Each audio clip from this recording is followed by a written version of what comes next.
சிம்பிளா, ஹெல்தியா 4 வகையான பிரேக்ஃபாஸ்ட், டின்னர் பார்க்க போறோம். எல்லாமே வந்து பார்த்தீங்கன்னா, 15 நிமிஷத்துலேருந்து 20 நிமிஷத்துக்குள்ள பண்ணிறலாம். முதல்ல கோதுமை மாவுல மொறுமொறுன்னு ரவா தோசை. 2வது இன்ஸ்டன்ட்டா பண்ணக்கூடிய ஒரு பன் தோசை. இது வந்து பார்த்தீங்க அப்டின்னா, காலையிலேருந்து நைட் வரைக்குமே பஞ்சு போல இருக்கும். குழந்தைகளுக்கு ஸ்நாக்ஸா குடுத்து விடலாம். அது மட்டும் இல்லாம நீங்க மசாலா பன் தோசை கூட பண்ணலாம். இதுக்கப்புறமா ராகி பூரி. இதுவுமே வந்து பார்த்தீங்க அப்டின்னா, நல்லா மொறுமொறுன்னு உப்பலா இருக்கும். எவ்வளோ நேரம் ஆனாலுமே உங்களுக்கு அப்படியே வந்து அமுங்குன மாதிரி ஆகாது. இது வந்து ராகி போட்டிருக்கிறதுனால ரொம்ப ரொம்ப ஹெல்தியானது கூட. நீங்க ஹோட்டல்ல கூட இது மாரி சாப்ட்டுருக்க முடியாது. நெக்ஸ்ட் பார்க்க போறது ரெட் ரைஸ்ல அவல் உப்புமா. சிம்பிளான கிறிஸ்பியான கோதுமை தோசையும், தக்காளி சட்னி எப்படி பண்ணுறதுன்னு பார்க்கலாம். 10 நிமிஷத்துல நம்ம பண்ணிடலாம். நம்ம மாவு அரைக்கல அப்படிங்கும்போது, இது வந்து பார்த்தீங்க அப்படின்னா ரொம்ப பெர்ஃபெக்ட்டா இருக்கும். பிரேக்ஃபாஸ்ட்டாக இருக்கட்டும், டின்னராக இருக்கட்டும், நம்ம நிறைய அரைச்சு கஷ்டப்படணும்னு அவசியம் இல்லை. இதனோட கிறிஸ்பினஸ் பார்த்தீங்கன்னாவே தெரியும். இதில் சின்ன சின்ன டிப்ஸ் வந்து நான் சொல்கிறேன். அதே மாதிரி நீங்கள் பண்ணிங்கன்னா பர்ஃபெக்டாக வரும். இதுக்கு வந்து பார்த்தீங்க அப்படின்னா தக்காளி சட்னி ரொம்ப பர்ஃபெக்டாக இருக்கும். அதுவுமே வந்து ரொம்ப ரொம்ப ஈஸியாக எப்படி பண்ணலான்னு நான் காமிக்க போகிறேன். இதுக்கு 1 கப் கோதுமை மாவு எடுத்துக்கலாம். 1/2 கப் அரிசி மாவு, அதுக்கப்புறம் 1/4 கப் ரவை, அவ்வளோதான். அதுக்கப்புறம் உப்பு, ஜீரகம், மிளகு, தயிர் 1 டேபிள் ஸ்பூன், தேவைப்பட்ட கேரட்டெல்லாம் போட்டுக்கலாம். கருவேப்பிலை, கேரட், கொத்தமல்லி, இஞ்சி இதெல்லாம் போட்டதுனாலும் நீங்கள் போட்டுக்கலாம். இதை முதல்ல நல்லா மிக்ஸ் பண்ணுங்கள். மொத்தமாக வந்து பார்த்தீங்க அப்படின்னா 1 கப் கோதுமைக்கு 3 கப் தண்ணி தேவைப்படும். முதல்ல நீங்கள் 1 கப் ஊற்றிட்டு மிக்ஸ் பண்ணுங்கள். இல்லைனா வந்து கட்டி ஃபார்ம் ஆகிடும். உங்கள்கிட்ட விஸ்க் இருந்ததுன்னா அதை யூஸ் பண்ணி பண்ணிங்கன்னா ஈஸியாக இருக்கும். ஸோ இது மாதிரி நீங்கள் கிராஜுவலாக தான் ஊற்றணும், கொஞ்சம் கொஞ்சமாக தான் ஊற்றணும். இது வந்து பிகினர்ஸ் கூட ஈஸியாக பண்ணிடலாம். தோசை மாவு அரைக்க தெரியாதவங்க கூட இது ஈஸியாக பண்ணிடலாம். பேச்சுலர்ஸ்க்கு ரொம்ப பர்ஃபெக்டாக இருக்கும். குழந்தையோடு இதை பண்ணலாம். இப்போ பாருங்கள், நான் கிட்டத்தட்ட ஒரு 3 கப் நான் ஊற்றுறேன். ஃபஸ்ட்டு 3 கப் ஊற்றிட்டு ஒரு 30 நிமிஷம் 20 நிமிஷத்துலேருந்து 30 நிமிஷம் அப்படியே விட்டுருங்க. அதுக்கப்புறம் தேவைப்பட்டால் 1/2 கப் ஊற்றிக்கலாம். இல்லைனா நீங்கள் 3 கப்போடையே நிறுத்தினாலும் நிறுத்திக்கலாம். 20 நிமிஷம் அப்படியே இருக்கட்டும். இதுக்குள்ளே சட்னி அரைச்சிடலாம். ஒரு 3லேருந்து 4 தக்காளி எடுத்துக்கலாம். வெங்காயம் ஒரு 2, அதுக்கப்புறமா பூண்டு, வரமிளகாய், உப்பு தேவையான அளவு, புளி. இதை தண்ணி ஊற்றாமல் நல்லா அரைச்சிக்கலாம். இந்த அளவுக்கு அரைச்சிக்கணும். இதுக்கப்புறம் எண்ணெய் ஊற்றிட்டு கடுகு, கருவேப்பிலை, பெருங்காயம், மஞ்சள் தூள், அவ்வளோதான். அதுக்கப்புறம் நம்ம அரைச்சி வச்ச அந்த விழுதை போட்டுட்டு அதனோட பச்சை வாசனை போகணும், கொஞ்சம் திக்காகணும், அவ்வளோதான். ஒரு 5லேருந்து 8 நிமிஷம் அது சைடில் கொதிச்சுக்கிட்டு இருக்கோம். நம்ம தோசை ஊற்றுறதுக்குள்ளே பர்ஃபெக்டாக ரெடி ஆகிடும். இது வந்து பார்த்திங்கன்னா லோ மீடியமில் வச்சுருங்க. மூடி போட்டு கூட நீங்கள் வச்சிட்டிங்க அப்படின்னா 5 நிமிஷத்தில் ரெடி ஆகிடும். ஒரு பர்ஃபெக்டான காம்பினேஷன்னு சொல்லலாம். கோதுமை தோசை அப்படிங்கும்போது அதோடு சேர்த்து அந்த கொஞ்சம் புளிப்பாக இருக்கிற நம்ம தக்காளி சட்னி சாப்பிடும்போது ரொம்ப சூப்பராக இருக்கும். குழந்தைகளுக்கு ரொம்ப ரொம்ப பிடிக்கும். கோதுமை சாப்பிடாத குழந்தைங்க கூட இதை கண்டிப்பாக விரும்பி சாப்பிடுவாங்க. ஸோ இதுக்கு தேங்காய், பொட்டுக்கடலை எதுவுமே தேவையில்லை. ஸோ இதுக்கப்புறம் 20 நிமிஷத்துக்கு அப்புறம் நல்லா மிக்ஸ் பண்ணணும். நல்லா மிக்ஸ் பண்ணதுக்கப்புறமா கொஞ்சம் திக்காகிற மாதிரி இருந்ததுன்னா 1/2 கப் தண்ணி மட்டும் ஊற்றுங்க.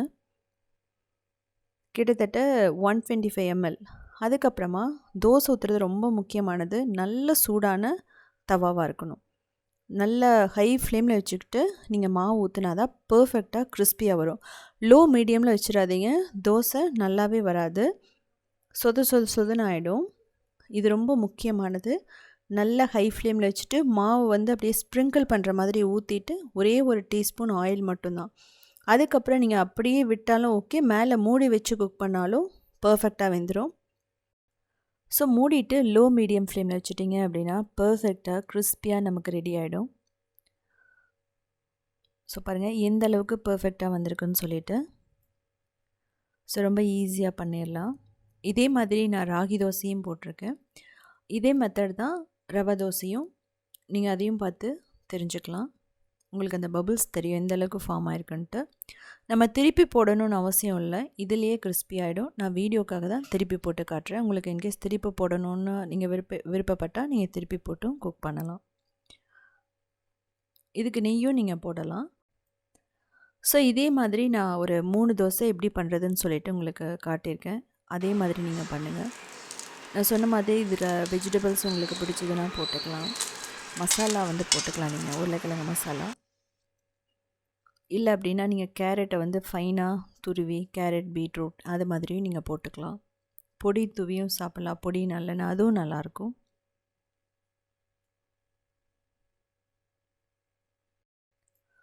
ஸோ இதுலேயே வந்து பார்த்தீங்க அப்படின்னா கோதுமை மாவுக்கு பதிலாகவோ அரிசி மாவுக்கு பதிலாகவோ நீங்கள் என்ன பண்ணலாம் அப்படின்னா சோள மாவும் கம்பு அது மாதிரி நீங்கள் போட்டு பண்ணிக்கலாம். திணை அது மாதிரி நீங்கள் பண்ணிங்க அப்படின்னா கொஞ்சம் ஹெல்த்தியாக இருக்கும் இன்னும்.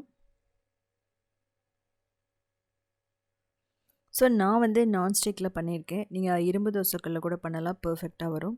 ஸோ அப்படி பண்ணும்போது கொஞ்சம் ஆயில் தடவிட்டு அதுக்கப்புறம் ஹை ஃப்ளேம் வச்சுட்டு மாவு ஊற்றிட்டு பண்ணணும்.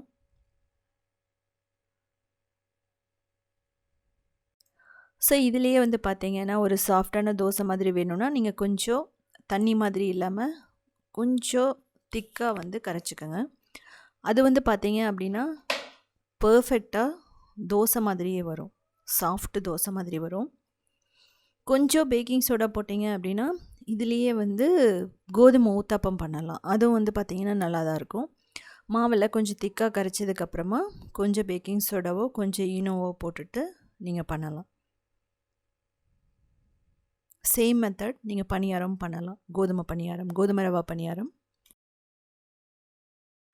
இந்த தோசை நீங்கள் எதில் வேணாலும் பண்ணலாம். ராகியிலேருந்து ஆரம்பித்து கம்பு, வரகு, பனிவரகு, திணை இந்த மாவு எல்லாத்துலேயுமே ரொம்ப பர்ஃபெக்டாக மேட்ச் ஆகும். வெயிட் லாஸ் அப்படின்னு போகும்போது கண்டிப்பாக இந்த மாதிரி நீங்கள் எடுத்துக்கிறது ரொம்ப நல்லது கூட. எப்போவுமே மார்னிங் பிரேக்ஃபாஸ்ட் வந்து ஸ்கிப் பண்ணவே கூடாது. நமக்கு வந்து பேச்சுலராக இருக்கட்டும், அதுக்கப்புறம் நம்ம ஹாஸ்டலில் இருக்கும்போது நம்ம ஏதாவது ஒன்று செஞ்சு சாப்பிடணும் அப்படின்னா இந்த மாதிரி ஃபர்மெண்டேஷன் இல்லாமல் இன்ஸ்டண்ட்டாக பண்ணி சாப்பிட்லாம். இதுக்கு வந்து தக்காளி சட்னி அப்படிங்கிறது ரொம்ப சிம்பிள். எல்லாத்தையும் போட்டு ஒன்றா அரைச்சி கூட நீங்கள் பண்ணலாம், ரொம்பவே நல்லாயிருக்கும். இதுக்கப்புறமா சிம்பிளாக இன்ஸ்டண்ட்டாக ஒரு பிரேக்ஃபாஸ்ட் தான் பார்க்க போகிறோம். அதுவுமே வெயிட் லாஸ்க்கு ரொம்ப பர்ஃபெக்டாக இருக்கும்னு சொல்லலாம். நாம் இன்றைக்கி பார்க்க போகிறது ரொம்ப ரொம்ப சிம்பிளான பன் தோசை, அதுக்கப்புறம் தக்காளி சட்னி பார்க்க போகிறோம். ரெண்டுமே வந்து பார்த்திங்கன்னா பர்ஃபெக்டான ஒரு காம்பினேஷன் சொல்லலாம். இது பிரேக்ஃபாஸ்ட்டாகவும் எடுத்துக்கலாம், இல்லை டின்னராகவும் எடுத்துக்கலாம். குழந்தைங்க ஸ்கூல் விட்டு வந்ததுக்கப்புறம் கூட நீங்கள் கொடுக்கலாம், ரொம்ப நல்லாயிருக்கும். நம்ம பன் எப்படி இருக்குமோ அதே மாதிரி சாஃப்டாக ரொம்ப ரொம்ப ஸ்பாஞ்சியாக இருக்கும். இது எதையுமே ரொம்ப நேரம் நம்ம ஊற வச்சு அரைச்சி பண்ணணும்னு அவசியம் இல்லை. உங்களுக்கு பார்த்தாவே தெரியும், நம்ம வெஜிடபிள்லாம் போட்டிருக்கிறதுனால இது ரொம்ப ரொம்ப ஹெல்த்தியானது கூட. இதுலேயே நான் ராகி பன் தோசையும் போட்டிருக்கேன், நீங்கள் உத்தமி கிச்சனில் பார்த்தா தெரியும். இதுக்கு 1 கப் ரவை, வறுத்த ரவை, வறுக்காத ரவை எது வேணாலும் எடுத்துக்கலாம். இதுக்கப்புறமா ஒரு 1/4 கப் வந்து பாயில்டு ரைஸ் போட்டிருக்கேன். அதுக்கப்புறம் தயிர், தண்ணி இதெல்லாம் போட்டுட்டு ஒரு 10 நிமிஷம் மட்டும் நீங்கள் ஊற வச்சுருங்க. கன்சிஸ்டன்சி எப்படி இருக்கணும்னா பதம் அப்படிங்கிறது தோசை மாவுக்கு மாதிரி நம்ம கரைச்சி வச்சிடணும். இதுக்கு வந்து 5 to 10 மினிட்ஸ் போதும் இது ஊறுறதுக்கான டைம். ஏன்னா நமக்கு ரவையை மட்டும் கொஞ்சம் ஊறணும், அவ்வளோதான். அப்படி இல்லைன்னா கூட நீங்கள் சிரோட்டி ரவை கூட போட்டுக்கலாம். இப்போ பாருங்கள், இது நல்லா அப்சர்வ் பண்ணிக்கிச்சு அந்த ரவை, அந்த தயிர் எல்லாத்தையும். இப்போது நம்ம இதை மிக்சியில் போட்டு அரைக்க போகிறோம். இன்கேஸ் உங்களுக்கு வேக வச்ச அரிசி இல்லை அப்படின்னா நான் கேரளா ரைஸ் வந்து பாயில் பண்ண ரைஸ் போட்டிருக்கேன், நீங்கள் நார்மல் ரைஸ் கூட போட்டுக்கலாம். அப்படி இல்லைனா உருளைக்கிழங்க வேக வச்சு போட்டுக்கலாம், இல்லைனா ஜவ்வரிசி அவல் கூட நீங்கள் போட்டு பண்ணலாம். தேவையான அளவு தண்ணி ஊற்றிட்டு இந்த மாதிரி ஓரளவுக்கு தின்னாக இருக்கிற மாதிரி கொண்டு வந்துட்டு கொஞ்சம் மட்டும் பேக்கிங் சோடா, அதுவும் 1/4 டீஸ்பூனுக்கு கொஞ்சம் குறைவாக தான் நான் போட்டிருக்கேன். நல்லா வந்து மிக்ஸ் பண்ணிவிடுங்க. இதுக்கப்புறமா நம்ம ஒரு சிலதை வந்து நம்ம போட போகிறோம். அது என்னென்னா இஞ்சி, கேரட், வெங்காயம், அதுக்கப்புறம் கருவேப்பிலை, கேப்சிகம், கொத்தமல்லி, பச்சை மிளகாய் இதெல்லாம் போட்டுட்டு நீங்கள் நல்லா மிக்ஸ் பண்ணிக்கலாம். இதையே வந்து பார்த்திங்கன்னா நீங்கள் எண்ணெயில் தாளிச்சும் போடலாம், கடலைப்பருப்பு, உளுத்தம்பருப்பு, கடுகெல்லாம்.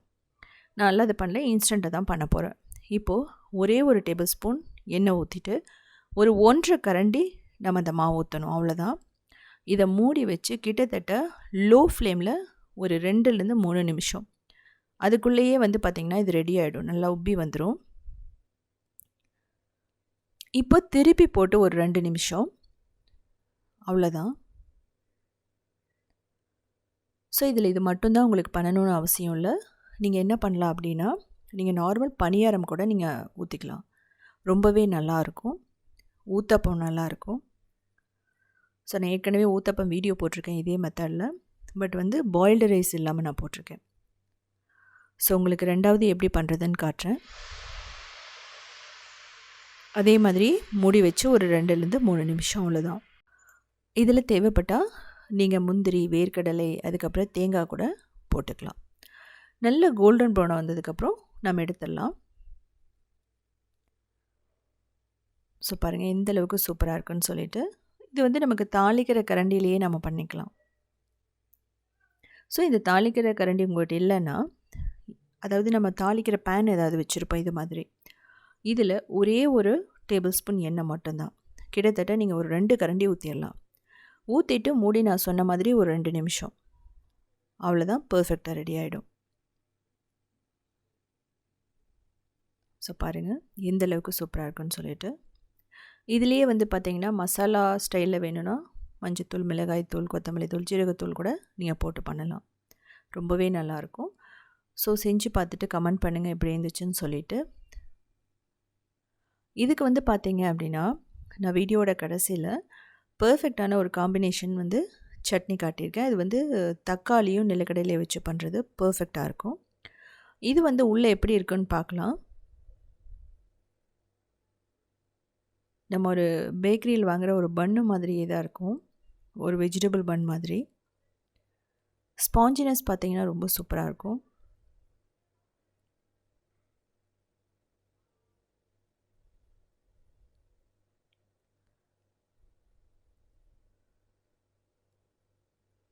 ஸோ உங்களுக்கு சோடா பிடிக்கலன்னா நீங்கள் ஃபெர்மெண்டேஷன் விட்டு கூட பண்ணலாம், ஒரு 5 மணி நேரம் அப்படியே விட்டு கூட நீங்கள் ஊற்றலாம், ஒன்றும் பிரச்சனை இல்லை. நைட்டு பண்ணிட்டீங்க அப்படின்னா மார்னிங் ஊற்றிக்கலாம். ஸோ அப்படி கூட பண்ணி பாருங்கள், உங்களுக்கு எப்படி வந்துச்சுன்னு சொல்லிட்டு கமெண்ட் பண்ணுங்கள். இப்போது தக்காளி சட்னி பார்க்க போகிறோம். தக்காளியும் நிலக்கடலையும் வச்சு ஒரு இன்ஸ்டண்ட்டாக பண்ணிடலாம். நம்ம ரொம்ப நேரம் வதக்கிட்டு இருக்கணும்னு அவசியமே இல்லை. இதுக்கு ஒரு 2 டேபிள் ஸ்பூன் எண்ணெய் போட்டுட்டு மிளகாய், பூண்டு, வெங்காயம், கருவேப்பிலை, இதுக்கப்புறம் இதை வந்து ஜஸ்ட்டு 1 நிமிஷம் மட்டும் நீங்கள் வதக்கினா போதும்.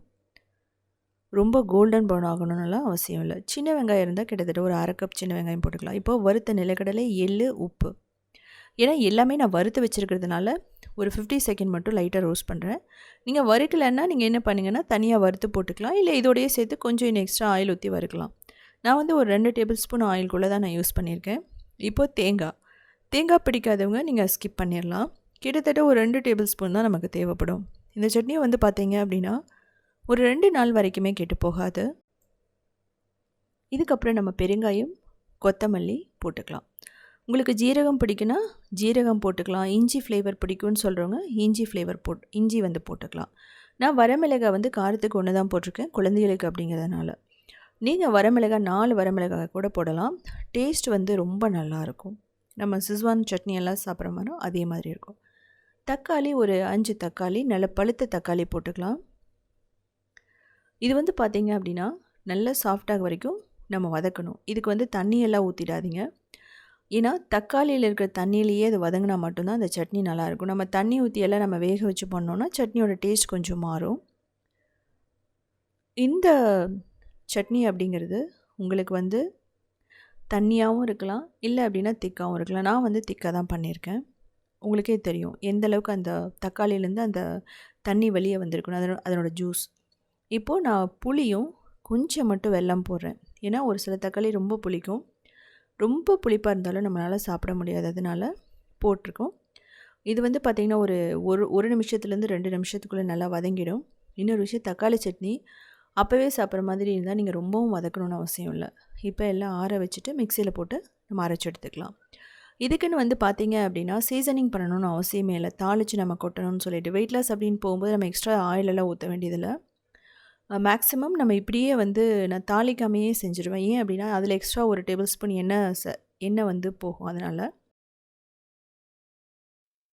ஸோ இந்த ரெசிபிக்கு அப்புறமா நம்ம பார்க்க போகிறது விட்டமின் B12 சத்து மிக்க ஒரு சிவப்பு அரிசியில் அவல், அதில் வந்து பார்த்திங்கன்னா ஒரு உப்புமாவும் தேங்காய் சட்னியும் பண்ண போகிறோம். நாம் இன்றைக்கி பார்க்க போகிறது ரொம்ப ரொம்ப சிம்பிளான பிரேக்ஃபாஸ்ட்டுன்னு சொல்ல, ரொம்ப ஹெல்த்தியானது கூட. ஆயில் ரொம்ப குறைவாக நம்ம வந்து யூஸ் பண்ண போகிறோம். இது வந்து red rice upma, red rice அவல் உப்புமா. இது பாருங்கள், இதை ரெட் ரைஸ். இதில் வந்து விட்டமின் B6 இருக்கட்டும், நிறைய ஹெல்த் பெனிஃபிட்ஸ் இருக்குது. இப்போ இதை வந்து நம்ம வாஷ் பண்ணிக்கலாம். ஒரு 2 தடவை நல்லா கழுவி எடுத்துருங்க. சிவப்பரிசி அப்படிங்கிறது சீக்கிரமாக வந்து சொதன்னு போகாது. அதில் இது மாதிரி நெல்லெல்லாம் இருந்ததுன்னா நம்ம எடுக்கிறது ரொம்ப முக்கியம். குழந்தைங்க சாப்பிடும்போது தொண்டையில் சிக்கிடும். இப்போ 2 டேபிள் ஸ்பூன் ஆயில் ஊற்றிட்டு கடுகு, கடலைப்பருப்பு, உளுத்தம்பருப்பு எல்லாம் போட்டுட்டு நல்லா வறுத்து எடுத்துக்கலாம். இதில் வந்து நான் ரோஸ்ட் பண்ண நிலக்கடலை போட போகிறேன், ஒரு 2 டேபிள் ஸ்பூன். நீங்கள் முந்திரி கூட எக்ஸ்ட்ரா போட்டுக்கலாம். இதெல்லாமே வந்து பார்த்தீங்க அப்படின்னா ரொம்ப ஹெல்த்தியானது கூட. இப்போ இஞ்சி, பச்சை மிளகாய், வெங்காயம், கறிவேப்பிலை இதெல்லாம் போட்டு நம்ம நல்லா வதக்கலாம். பெருங்காயம் தேவையான அளவு. தேவைப்பட்டால் நீங்கள் உப்பு போட்டு கூட வதக்கலாம். இப்போது பீன்ஸு, கேரட்டு, அதுக்கப்புறம் உப்பு, மஞ்சத்தூள், மிளகாய்த்தூள் தேவையான அளவு போட்டுட்டு தேங்காய், அது வந்து பார்த்திங்கன்னா ஒரு 3 டேபிள் ஸ்பூன்லேருந்து 1/4 கப் வரைக்கும் போட்டுக்கலாம். நல்லா துருவி நம்ம வந்து சேர்த்துட்டா ரொம்ப நல்லது கூட. இதையும் வந்து பார்த்திங்கன்னா தண்ணி ஊற்றி வதக்கணும்னு அவசியம் இல்லை. இது வந்து ஒரு 2 நிமிஷத்துலேயே வந்து வதங்கிடும். ஏன்னா நம்ம சின்னதாக கட் பண்ணியிருக்கிறதுனால ரொம்ப நல்லாயிருக்கும். தண்ணி ஊற்றி வதக்கினிங்கன்னா சொதன்னு ஆகிடும். ஸோ அந்த கிறிஸ்பினஸ் அந்த காய்கறிலேருந்து கிடைக்காது. மூடி வச்சிடலாம் ஒரு 2 நிமிஷம், அவ்வளோதான். இப்போ தேங்காய் சட்னிக்கு தேங்காய், இஞ்சி, பச்சை மிளகாய், கொஞ்சம் பொட்டுக்கடலை, உப்பு, தண்ணி ஊற்றி அரைச்சிக்கலாம், அவ்வளோதான். இது வந்து சீசனிங் பண்ண வேணாம், ஏன்னா இதுலேயே ஆயில் செய்கிறதுனால அதில் ரொம்ப ஆயில் தேவையில்லை. இப்போ இந்த நம்ம கழுவி வச்சுருந்த அந்த அவலை நம்ம போட்டுக்கிறோம். போட்டுட்டு ஒரு 2 நிமிஷம் நல்லா வதக்கணும். வதக்கினதுக்கப்புறமா நம்ம தேவையான அளவு கையில் தண்ணியை ஸ்ப்ரிங்கிள் பண்ணி நம்ம வந்து மூடி வச்சு குக் பண்ண போகிறோம். இப்போ பாருங்கள், ஒரு 4 டேபிள் ஸ்பூன்லேருந்து 5 டேபிள் ஸ்பூன் தண்ணி இதுக்கு தேவைப்படும். நல்லா கையில் வந்து ஸ்ப்ரிங்கிள் பண்ணி, கையில் ஊற்றி ஸ்ப்ரிங்கிள் பண்ணுங்கள், இல்லைனா ஸ்பூனை வச்சு ஸ்ப்ரிங்கிள் பண்ணிவிட்டு நம்ம வந்து மிக்ஸ் பண்ணதுக்கப்புறமா மூடி வச்சிடலாம். ரொம்ப ஓவராக மிக்ஸ் பண்ணாதீங்க, மிக்ஸ் பண்ணிங்கன்னா உடைய ஆரம்பிக்கும். இது ஏற்கனவே சாஃப்டாக இருக்கிறது தான். நார்மல் அவலை விட இது கொஞ்சம் ஹார்டாக இருக்கும், அவ்வளோதான். ஒரு 3 நிமிஷம் அப்படியே விட்டுருங்க, சிம்மில், மீடியமில். இப்போ கொத்தமல்லி போட்டுக்கலாம். இதையும் நல்லா மிக்ஸ் பண்ணதுக்கப்புறமா ஃபைனலாக நம்ம லெமன் தான் புழிஞ்சு விட போகிறோம். லெமன் வந்து ஒரு நல்ல ஒரு ஃப்ளேவரையும் டேஸ்ட்டையும் கொடுக்கும், இல்லைனா ஒரு மாதிரி சப்புன்னு இருக்கும்.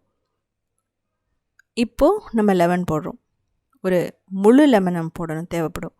ஸோ இது வேணாம் அப்படின்னா நீங்கள் வந்து குழந்தைய சாப்பிடணுன்னு விருப்பப்பட்டால் கொஞ்சம் மேகி மசாலா போடலாம், இல்லை கொஞ்சம் கரம் மசாலா போடலாம். ஸோ உங்களோட இஷ்டம். நீங்கள் வந்து தேவையான அளவு நீங்கள் எல்லாம் போட்டுக்கோங்க. இதே வந்து பார்த்திங்கன்னா ஒரு நல்ல வெயிட் லாஸாக இருக்கட்டும், இல்லை அப்படின்னா வந்து எனக்கு வந்து ரொம்ப டிஃப்ரெண்ட்டான பிரேக்ஃபாஸ்ட் வேணும் ஆனால் ஹெல்த்தியாக இருக்கணும் அப்படிங்கிற பட்சத்தில் நீங்கள் வந்து இதை செய்யலாம். நான் இதில் வந்து தேங்காய் சட்னியும் வந்து நான் பிரேக்ஃபாஸ்ட் காம்போவை கொடுத்துருக்கேன். நீங்கள் க்ரீன் சட்னியை கூட அரைச்சிக்கலாம், ஒன்றும் பிரச்சனையும் இல்லை. இல்லை இதுக்கு ஊறுகாய் வச்சு சாப்பிட்லாம், பெரியவங்களாக இருந்தால். தயிர் வச்சு சாப்பிடலாம், தயிரை தாளித்து சாப்பிட்லாம், இல்லைனா அப்படியே கூட நீங்கள் வச்சு சாப்பிட்டுக்கலாம், ஒன்றும் பிரச்சனையும் இல்லை. ஸோ இதுக்கப்புறமா வந்து பார்த்தீங்க அப்படின்னா ஃபைனலாக பண்ண போகிறது ராகி பூரி. யூஸ்வலாக எல்லா ஹோட்டல்லையுமே கோதுமை மாவு, மைதா மாவு இதை வச்சு தான் பூரி பண்ணுவாங்க. ஆனால் ரொம்ப யூனிக்கான சிம்பிளான ஒரு ரெசிபி அப்படின்னா ராகி பூரி. ராகி சாப்பிடாத குழந்தைகளுக்காக கண்டிப்பாக இதை நாங்கள் வந்து செஞ்சு கொடுத்தாகணும். ஸோ இப்படி பண்ணும்போது கண்டிப்பாக குழந்தைங்க சாப்பிடுவாங்க. சிம்பிளான ராகி பூரி, அதுக்கப்புறம் டொமேட்டோ சாகு குருமா எப்படி பண்ணுறதுன்னு பார்க்கலாம். ராகி பூரி அப்படிங்கிறது வந்து பார்த்திங்கன்னா ரொம்ப நேரம் ஆனாலுமே இப்படி ஃப்ளஃபியாக உப்புனது வந்து பார்த்திங்கன்னா கீழே போயிடாது. அந்தளவுக்கு கிறிஸ்பினஸும் நல்லாயிருக்கும். இதுக்கு மைதாவோ ரவையோ தேவையில்லை. ராகி பூரி ஆயிலையும் அப்சர்வ் பண்ணிக்காது. ஸோ நீங்கள் வந்து எந்த மாதிரி பண்ணாலுமே ஆயில் அப்சர்வ் பண்ணாது. அது மட்டும் இல்லாமல் இந்த ராகி பூரியில் வந்து பார்த்திங்க அப்படின்னா ராகியில் கால்சியம், அயன் எல்லாமே ரொம்ப நல்லாயிருக்கும். இப்போது முதல்ல குருமா, அதுக்கு வந்து பார்த்திங்கன்னா வெஜிடபிள்ஸ், ஏதாவது வெஜிடபிள்ஸ் நீங்கள் எடுத்துக்கலாம். வெங்காயம், அதுக்கப்புறம் புதினா, கொத்தமல்லி, தக்காளி, அரைக்க தேவையான பொருட்கள்லாம் நீங்கள் ரெடி எடுத்து வச்சுருங்க. இப்போது ப்ரெஷர் குக்கரில் கடுகு, சோம்பு, பிரிஞ்சி இலை, கல்பாசி, கிராம்பு, பட்டை, ஸ்டார் அனீஸ் அப்படிங்கிறது வந்து நட்சத்திரப்பூ, இதெல்லாம் போட்டு லைட்டாக வதக்கலாம். இதுக்கப்புறமா வந்து பார்த்திங்கன்னா பச்சை மிளகாய், கறிவேப்பிலை, அப்புறம் பெரிய வெங்காயம் 1, நல்லா ஃபைனாக சாப் பண்ணிவிட்டு அதையும் போட்டு நல்லா வதக்கலாம். இது நம்ம ப்ரெஷர் குக்கரில் தான் பண்ண போகிறோம். ஒரு 8 to 10 மினிட்ஸில் இதை பண்ணிடலாம். இதுக்கு வெஜிடபிள்னு பார்த்தீங்கன்னா உங்களோட என்ன வெஜிடபிள்ஸ் இருக்கோ எல்லாமே போட்டுக்கலாம். இப்போ உப்பு தேவையான அளவு போட்டுக்கலாம். அப்போ தான் அந்த வெங்காயம் வதங்கும். இது கர்நாடகா ஸ்பெஷல்னு சொல்லலாம். இட்லி, தோசை, சப்பாத்தி, பூரி, இடியாப்பம், பரோட்டா, பராத்தா எல்லாத்துக்குமே பர்ஃபெக்டாக இருக்கும். ஈவன் நான்கு கூட இதை வச்சு சாப்பிட்டிங்கன்னா அவ்வளோ சூப்பராக இருக்கும். இப்போ தக்காளி ஒரு 3 தக்காளி நல்லா ஃபைனாக சாப் பண்ணி போட்டுக்கோங்க. இன்கேஸ் குழந்தைகளுக்கு இது பிடிக்கல அப்படிங்கிற பட்சத்தில் நீங்கள் இதை அரைச்சி கூட ஊற்றிக்கலாம். பட் நம்ம கொஞ்சம் ஃபைனாக சாப் பண்ணி போட்டு வதக்கிறது வந்து பார்த்திங்க அப்படின்னா அது வந்து ஒரு மாதிரி டேஸ்ட் வந்து நல்லாயிருக்கும். நல்லா பழுத்த தக்காளி எடுத்துக்கலாம். இது சாஃப்டாக வரைக்கும் வதக்கினதுக்கப்புறமா மசாலா பொடி, மஞ்சள் தூள், மிளகாய் தூள், கரம் மசாலா தூள், கொத்தமல்லி தூள், அவ்வளோதான். வேறு எதுவும் வந்து பெரிய மசாலாலாம் நம்ம அரைச்சி போடணும்னு அவசியம் இல்லை. நான் சொன்ன மாதிரி இருக்கிறதுலையே சட்னி செய்கிற நேரத்தில் இந்த குருமா செஞ்சிடலாம். எப்போவுமே சட்னியை சாப்பிட்டுட்டு இருக்கிறதுக்கு எப்பாவது ஒரு நாள் இது மாதிரி செஞ்சு சாப்பிட்றது ரொம்ப நல்லது, ஈஸி கூட. ஸோ இதில் வெஜிடபிள்ஸ் கேரட், பீன்ஸ், உருளைக்கிழங்கு, காலிஃப்ளவர், மஷ்ரூம், பன்னீர் எது வேணாலும் நீங்கள் போட்டுக்கலாம். உங்கள்கிட்ட என்ன வெஜிடபிள் இருக்கோ, ஈவன் பீட்ரூட் போட்டால் கூட உங்களுக்கு கலர்ஃபுல்லாக இருக்கும். ஸோ அது உங்களுக்கு பிடிச்சிருந்தா போட்டுக்கலாம். இப்போ நெய் வந்து 1 டேபிள் ஸ்பூன் நான் போடுறேன். இது வந்து ஆப்ஷனல் தான். நெய் பிடிக்காதவங்க ஸ்கிப் பண்ணிடலாம், ஒன்றும் பிரச்சனை இல்லை. இது நல்லா வதக்கணும் ஒரு 2 நிமிஷம், அவ்வளோதான். இதுக்கப்புறம் தேவையான அளவு தண்ணி, 2 கப் தண்ணி ஊற்றுறேன்னா. அதுக்கப்புறம் அரைக்கிறதுக்கு தேங்காய், முந்திரி, கசகசா, பொட்டுக்கடலை, இஞ்சி, பூண்டு, அதாவது ஃபெனல், அதுக்கப்புறம் ஏலக்காய், கிராம்பு, அப்புறம் புதினா, கொத்தமல்லி இதெல்லாம் போட்டு தண்ணி ஊற்றி நல்லா அரைச்சிக்கலாம். பேஸ்ட்டாகவும் அரைக்கலாம், பியூரி மாதிரி அரைக்கலாம். இதையும் ஊற்றிடலாம். இதையும் ஊற்றிட்டு தேவையான அளவு நம்ம போட்டுக்கணும். இன்கேஸ் நம்ம பொட்டுக்கடலையெல்லாம் போட்டதுக்கு கொஞ்சம் திக்னஸ் வர மாதிரி இருந்தால் எக்ஸ்ட்ரா கொஞ்சம் தண்ணி தேவைப்பட்டால் நீங்கள் ஊற்றிக்கலாம், ஒன்றும் பிரச்சனை இல்லை. நான் பொட்டுக்கடலை போட்டுக்கிறது திக்னஸ்க்காக போட்டிருக்கேன். ஸோ நல்லாயிருக்கும் டேஸ்ட் வந்து பார்த்திங்கன்னா ரொம்ப அதிகமாக போட்டுறாதீங்க. ஸோ எனக்கு கொஞ்சம் தண்ணி தேவைப்பட்டது. ஊற்றிட்டு உப்பு போட்டுட்டு நான் கொஞ்சம் கொதிக்க வைக்கிறேன். ஏன்னா ஒரு கொதி வரும்போது நம்ம மூடி வச்சிடலாம், அவ்வளோதான். இப்போது மூடி 3லேருந்து 4 விசில் விட்டுறலாம். ரொம்ப பர்ஃபெக்டாக சாஃப்டாக வெந்துடும். இதே மாதிரி நான்வெஜ் பிடிக்கிறவங்க சிக்கன், மட்டன் இதில் வேணாலும் செய்யலாம் நீங்கள். ஸோ ஃபிஷ்ஷில் கூட நீங்கள் செய்யலாம். ஸோ இதை நல்லா மிக்ஸ் பண்ணிக்கோங்க. பாருங்கள், பர்ஃபெக்டாக நமக்கு அந்த குருமா ரெடி. இப்போது பூரிக்கு கோதுமை மாவு, ராகி மாவு, உப்பு, கொஞ்சம் எண்ணெய் இதை ஊற்றி நல்லா முதல்ல மிக்ஸ் பண்ணிக்கணும். இதில் வந்து முக்கியமானது நீங்கள் சுடுதண்ணி ஊற்றி தான் பிசையணும். இல்லை அப்படின்னா ராகி வந்து க்ளூட்டன் ஃப்ரீ அப்படிங்கிறனால ஒன்றா சேர்ந்து வராது. டெஃபினட்டாக நீங்கள் கோதுமையே யூஸ் பண்ணாலுமே, கோதுமையில் க்ளூட்டன் இருந்தாலுமே நீங்கள் வந்து நல்ல ஹாட் வாட்டர் ஊற்றி பிசைஞ்சால் மட்டும்தான் நமக்கு டோ நல்லா வரும். நார்மல் வாட்டர் ஊற்றுனீங்க அப்படின்னா அந்தளவுக்கு க்ளூட்டன் ராகியில் டெவலப் ஆகாது. அது வந்து பார்த்துக்கணும். இந்த மாவு எந்த அளவுக்கு இருக்கணும்னா ஓவர் சாஃப்டாக சப்பாத்தி மாவு மாதிரி இருந்ததுன்னா ஆயில் அப்சர்வ் பண்ண ஆரம்பிச்சிடு. நம்ம பூரி மாவு மாதிரியே கொஞ்சம் திக்காக இருக்கணும். அதாவது செமி சாஃப்ட்டுன்னு சொல்லுவோம். சாஃப்டாகவும் இருக்கும், அதே சமயம் கொஞ்சம் ஹார்டாகவும் இருக்கும். அதாவது கொஞ்சம் ஹார்டாகவும் இருக்கும். ஸோ இப்போ மூடி 20 நிமிஷம் அப்படியே வச்சிடலாம். மூடி வைங்க, ஆயில் மேலே ஊற்றிட்டு, அப்போ தான் ட்ரை ஆகாது. இப்போது 20 நிமிஷத்துக்கு அப்புறம் நம்ம ரெஸ்ட்டு கொடுத்துட்டோம், போதும் இதுக்கு. இப்போ இது நல்லா பிசையணும். ஒரு 2 நிமிஷம் பிசைங்க. அப்போ தான் வந்து எல்லா மாவுமே ஈவன் ட்ரையாக இருக்கிற மாவு எல்லாமே நல்லா மிக்ஸ் ஆகி ஒரு நல்ல டோ மாதிரி வரும். இதுக்கப்புறம் உங்களுக்கு தேவையான அளவு சின்ன சின்ன பால்ஸாக பிடிக்கலாம். இதிலேயே வந்து பார்த்திங்க அப்படின்னா பெரிய பால்ஸாக பிடிச்சி பெரிய பூரியாகவும் பண்ணலாம். ஸோ பூரி பண்ணுறதுல ரொம்ப ரொம்ப முக்கியமானது முதல்ல டோ. அது செமி சாஃப்டாக மட்டும்தான் இருக்கணும். ரெண்டாவது, இந்த உருண்டை பிடிச்சதுக்கப்புறமா அதில் கிராக் விழக்கூடாது. அது மட்டும் இல்லாமல் இதில் மாவை தூவி பண்ணிங்க அப்படின்னா விரிசல் விடும். ஸோ ஆயில் கொஞ்சம் அப்ளை பண்ணிவிட்டு, இது ரொம்ப தின்னாக தேய்ச்சிடாதீங்க. தின்னாக தேய்ச்சா அப்சர்வ் பண்ணும் அந்த விரியும் போது. ஓரளவுக்கு நம்ம சப்பாத்தி தேய்க்கும்போது பூரி தேய்க்கும்போது திக்காக தான் இருக்கணும். ஸோ இந்த ஸ்டேஜ்லேயே நீங்கள் எடுத்து போட்டு ஃப்ரை பண்ணால் பர்ஃபெக்டாக வரும் உப்பி. இல்லைன்னா மேலே வந்து விரிசல் விழுந்து ஆயில் வந்து உள்ளே போக ஆரம்பிச்சிடும். ஸோ அதனால தான் நான் சொல்கிற மாதிரி திக்காக தேய்க்கணும், தின்னாக தேய்க்கக்கூடாதுன்னு நான் சொல்கிறேன். ஸோ இதை நம்ம போட்டு எடுக்கலாம். நல்ல சூடான எண்ணெய் அதில் மட்டும்தான் போடணும். லோ ஃப்ளேமில் வச்சுட்டு லோ ஹீட்டில் இருக்கிற ஆயிலில் ஃப்ரை பண்ணவே கூடாது. நல்ல ஹாட் ஆயிலாக இருக்கணும். மீடியமுக்கு கொண்டே போகக்கூடாது.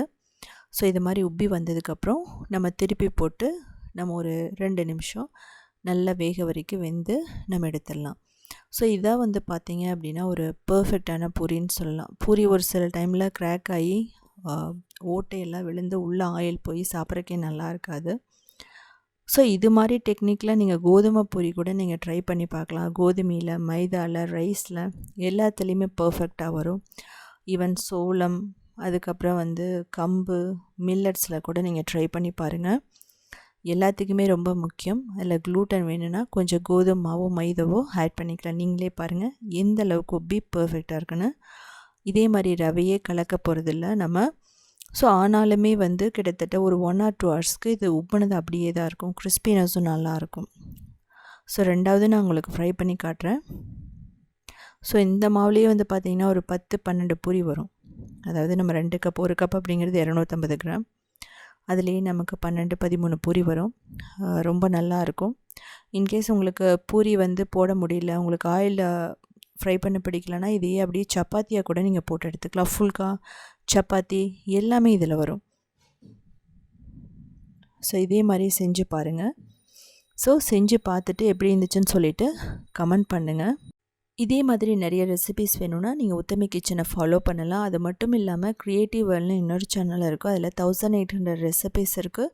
எல்லாமே வெஜிடேரியன் ரெசிபீஸ் தான். சிம்பிள் வீடியோவாக தான் இருக்கும். அது மட்டும் இல்லாமல் southindianfoods.inங்கிற வெப்சைட்டை 14 இயர்ஸாக ரன் பண்ணுறோம். கிட்டத்தட்ட 8000 ரெசிபீஸ், அதுலேயே step by step photos plus வீடியோஸோடு இருக்கும். ஸோ எல்லாமே பார்த்துட்டு கமெண்ட் பண்ணுங்கள். இன்கேஸ் உங்களால் கமெண்ட் பண்ண முடியலன்னா நீங்கள் ஸ்டார் ரேட்டிங் கூட கொடுக்கலாம். ஸோ நீங்கள் அப்போ தான் தெரியும் எங்களுக்கு நீங்கள் பார்க்குறீங்களா இல்லையான்ட்டு.